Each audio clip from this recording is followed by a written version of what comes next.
بسم اللہ الرحمن الرحیم۔ غم میں تو اللہ یاد آتا ہے، کبھی خوشی میں بھی یاد کر لیا کرو، کیونکہ خوشحالی میں یاد کرنے والے کو اللہ زیادہ پسند فرماتا ہے۔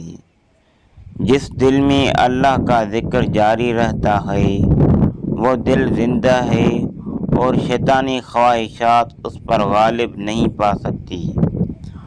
توبہ کرنے کے لیے کسی معجزے کا انتظار نہ کیا کریں، بلکہ ہر وقت اللہ کی بارگاہ میں معافی مانگا کریں، اس سے پہلے کہ ہماری آنکھیں اور زبان بند ہو جائے۔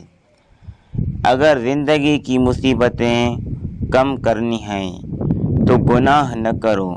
جو پرندہ کو بغیر مانگے رزق دیتا ہے وہ تمہاری دعا کیسے رد کر سکتا ہے؟ امید کبھی مت چھوڑنا، کمزور تمہارا وقت ہے، تمہارا رب نہیں۔ اگر ویڈیو اچھی لگی تو چینل کو سبسکرائب کریں اور بیل آئیکن پر کلک کریں۔ جزاک اللہ۔